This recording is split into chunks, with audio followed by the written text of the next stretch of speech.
السلام عليكم ورحمة الله وبركاته. ازيكم يا حبايبي؟ عاملين ايه؟ يا رب تكونوا بخير وتكونوا بأتم الصحة وأحسن حال.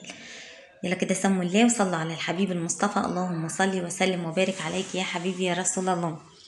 قبل ما نبدأ الفيديو بتاعنا كده بشكركم من قلبي على الكومنتات الحلوة اللي بتجبر بخاطري بيها. ربنا يسعدكم يا رب ويخليكم ليا وما تحرمش منكم أبدا، ويجزيكم خير كده ويرزق كل مشتاق. اللهم امين يا رب العالمين. ويرزق البنات الحلوة اللي معايا في القناة كده بالزواج الصالح. اللهم امين يا رب العالمين. كده مش هنساكم يا حبايبي، ربنا يخليكم ليا يا رب ما تحرمش منكم ابدا، ويرزقكم كده بابن الحلال. اللهم امين يا رب العالمين. يدخل علينا رمضان وعليكم بالخير والفرحة والسعادة. اللهم امين يا رب العالمين. شهر خير وبركة، ويدخل على الأمة الإسلامية كلها بالخير. تعالوا نعمل روتين حلو النهاردة كده يفتح النفس. روتين التلاجة بتاعتنا. قلت بقى لازم تعايد التلاجة بتاعتنا كده مع رمضان كده، لازم ننضفها وراك. طبعا مش هنقول تنظيفات رمضان وكده، لا، مش احنا بننضف كل يوم، يعني ما على طول النظافة، يعني حتى واحنا صايمين ان شاء الله هننضف ونخلي الحاجة زي الفل. نزلت كده يا حبايبي، رحت قلت بقى ايه اجلع التلاجة بتاعتنا. مش عارفة ليه بتعمل نقط صفرة فيها كده من جوه، بس هما بيقولوا من المية وكده.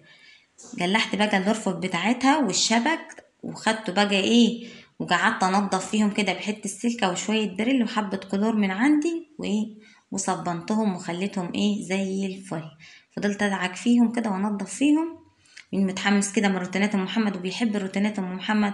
ربنا يحبب فيكم خلقه. اللهم امين يا رب العالمين.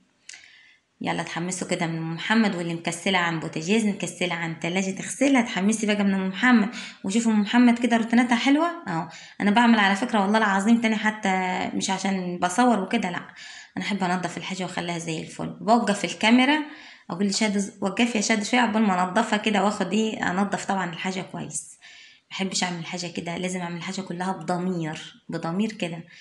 يعني في واحده جيراننا والله كانت بتعيب عليا تقول لي كانت هي تعمل عادي المحشي والغسيل كله في يوم واحد. انا كنت احب اعمل المحشي في يوم والغسيل في يوم، يعني ما اعرفش اغسل هدوم واعمل محشي معاه. يعني هي بقى يعني في نفس الوقت كانت هي تغسل وتعمل المحشي، يعني تطلع بيها من الغسيل تخش على المحشي.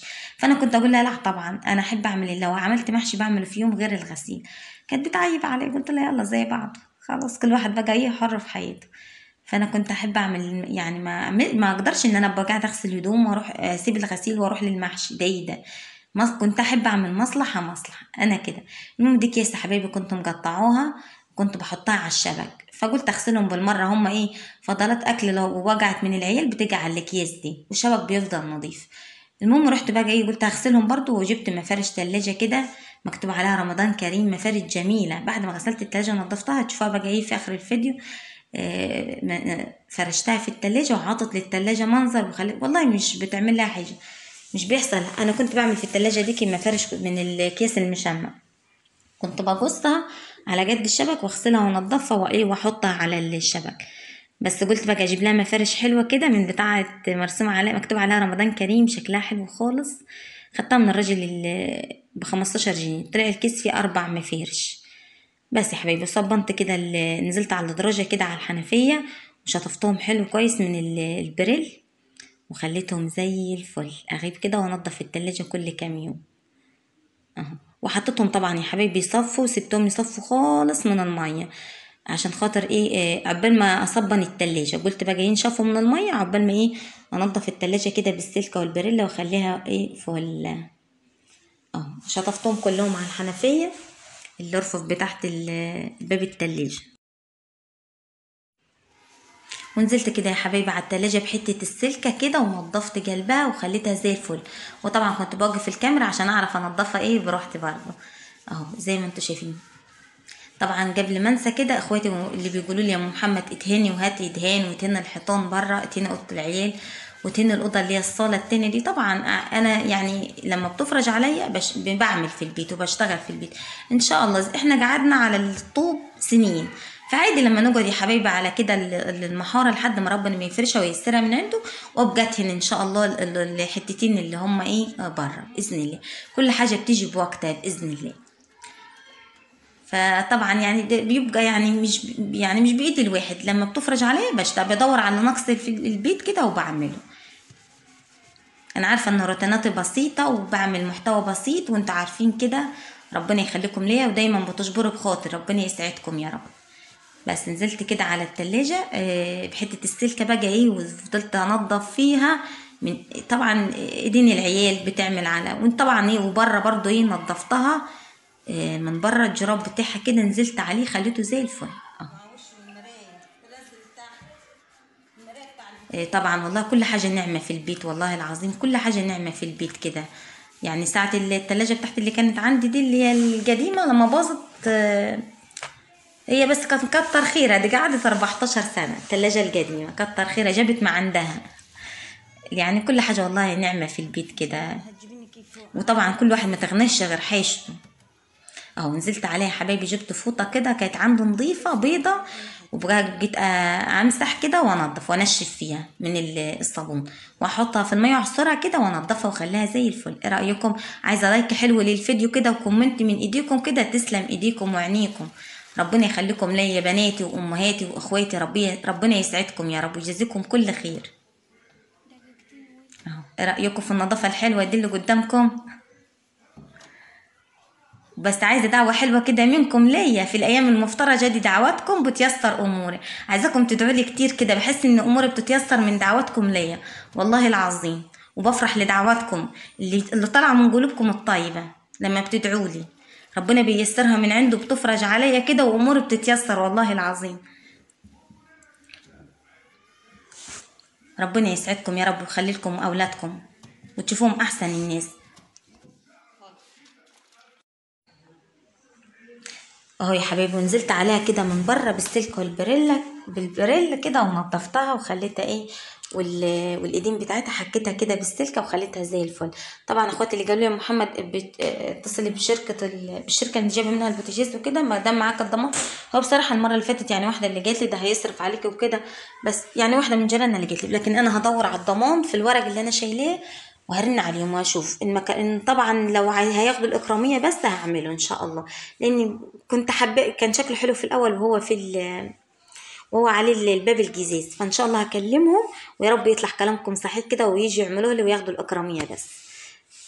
ونزلت كده يا حبيبي بعد ما نشفت الشبك كده ونشفت التلاجة، طبعا وقفت الكاميرا ونزلت عليها ايه نظافه، يعني نظافه بضمير. رحت بقى ايه حطيت الشبك بتاعها، ورحت جبت بتاع الرفوف دي اللي بتتحط في الباب وركبتها. نوعها حلو خالص التلاجة دي والله العظيم. بس ورحت ركبت الرفوف بتاعتها بعد ما نشفتها خالص من التلاجة من المية والرفوف كده نشفتها المية، وجبت بقى المفارش الحلوة دي. بصوا مكتوب عليها رمضان كريم، جميلة. اهو رحت لقيتهم بقى 4 مفارش. انا كنت غاسلة المفارش اللي هم دوكهم، اللي هم اللي هم القدام اللي كانوا فيها الاكياس اللي انا كنت محطوطها فيها، مش بتبوظها والله ولا حاجه، ولا البورده بتاعتها عادي بتبقى كامله. بس حطيتها كده، هو بيحمي الشبك لو فضلت اكل وجعت ولا حاجه بتوجع على الكيس دي، على المفارش بتاعتها. بس شكلها حلو خالص.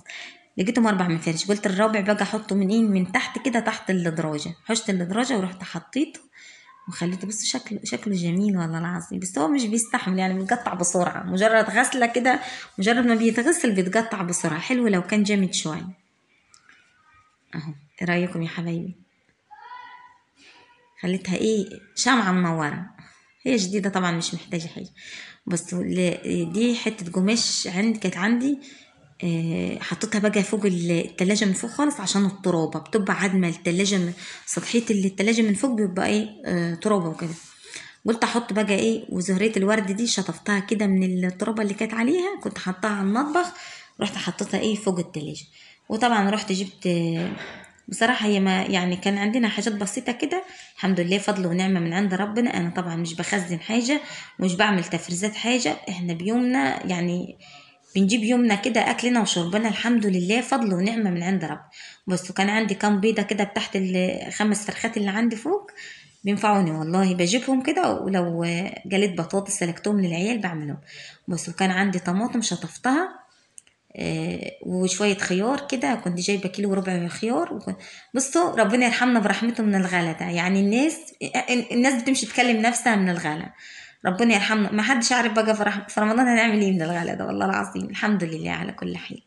الاسعار لو تنخفض شوية هيعرف الناس كلها تعرف تأكل ايه ولادها وتعرف تشربهم، تعرف تشتري بقى لوازم البيت. بس رحت بقى ايه، حطيت بقى الحاجات اللي هي كانت فيها قبل ما انضفها، رجعتهم تاني، وحطيت كام جزازة مية في الفريزر. ورحت بقى جبت ايه درج كده والكوباية المية ومليتهم وحطيتهم ايه في الفريزر. برمي حتة تلج واحدة عشان لسه طبعا الجو ما ابتديش يسخن قوي يعني.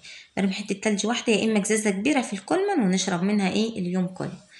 دايما كل يوم كده بغير. وبعد يا حبايبي ما خلصت التلاجة كده وظبطتها ونضفتها، قلت بقى اشغلها كمان شوية عشان خاطر ايه حركتها كتير وانا بغسل فيها وانا بغسلها وانضف. كان عندي شوية مواعين كده شطفتهم، قلت اجيبهم بقى ايه، اجيب لكم شاطفهم كده على الحنفية. قعدت صبنتهم كده عند السلم، زي ما انتوا عارفين ام محمد تحب تدعك الحاجة وهي قاعدة في الارض. قعدت غسلتهم ونضفتهم. بص كان عندي المعالق والكوبوشات اللي كانت في الدرج بتاع المطبخ كانت مطربة، يعني أنا لما مش بستعمل منهم ضنين، يعني لو طلعت منهم قلت تعالوا زي ما انتوا كده، رحت فضيت الدرج كده جنبية وقلت تعالوا بقى ايه ادعكوا وانضفكوا. المواعينات قليلين، يلا نصبنكم كده مع المواعين. رحت جبت الكوبوشات والمعالق الخشب والمعالق اللي هي بناكل بيها وكلهم ايه صبنتهم مع المواعين. لقيت عليهم ترابة وكده فقلت انضفهم كده ايه مع المواعين. اهو يا حبايبي شطفتهم شطفة حلوة كده على الحنفية. والبوتاجاز بتاعنا كنت دعكته ونضفته، بحوش برضو الكوش بتاعته واسيبها تنشف خالص ولحد ما تنشف من المية. اهم حاجة النشفين ده، كل حاجة احب اصفيها من المية قبل ما اركبها. لان البوتاجاز لما كنت شادي كانت تحط العيون بتاعته مجرد ما تتغسل، فاقول لها يا بنتي ده كنا نزق الفيش عشان نشغله يروح عاطي كهرباء، يدي لمسة كهرباء. لازم الحاجة تنشفها من المية وبعدين نحطها عشان خاطر ايه ما تتكهربش وكده. بس يا حبايبي نزلت كده عليهم شطيف كلهم على الحنفية بمية نظيفة. والمعالق كلها كنت غسلاها برضو، جبت تحت المعالق زي ما هي وصبنتها كده مع المواعين. قلت تعالوا بقى نضفوا كده مع المواعين كل حاجة. بصوا النظافة حلوة بتجيب تفاؤل ونظافة كده من الإيمان. وانا بصراحة مش بحب ان انا اصور لكم اي حاجة وسخة او اي حاجة مدهننة، بحب اجيب كل حاجة نظيفة. والله انا من غير اليوتيوب كده يعني كانت عشت كده، حتى وانا عايشة على الطوب، وانا عايشة على الطوب قبل ما محر وقبل ما ابلط نص البيت كنت احب اكنس وارش واعمل كل حاجة كده وانضف كل حاجة. اهو نظافة حلوة بتجيب تفاؤل وبتحس انك مرتاح نفسيا كده لما بيتك نظيف. والبيت النظيف بتدخل الملايكة بتدخله والله العظيم. وبتدخل على ريحة البخور الحلوة فيه كده. لما الواحد يجيب كده بخور ويبخر بيها كده بتدخل على ريحة البخور. ومحبش اخلي زبالة في البيت. الزبالة اقول لشهد دايما ما تبيتيش الزبالة في البيت يا شهد، لازم الزبالة تبيتها برا.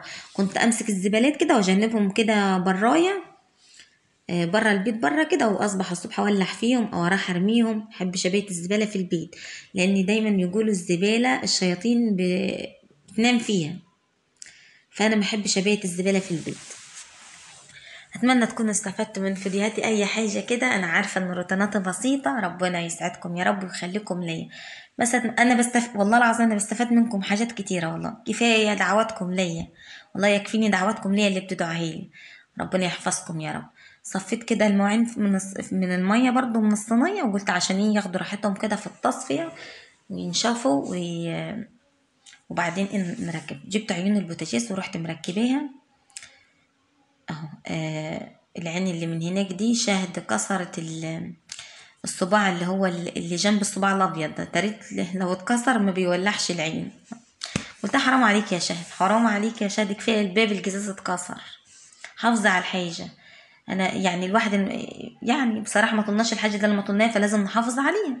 محدش هيشتري بوتاجاز كل يوم ولا يشتري ده الحمد لله يعني ده كل حاجه نور. بس حطيتي حبايبي الشبك كده ينشف.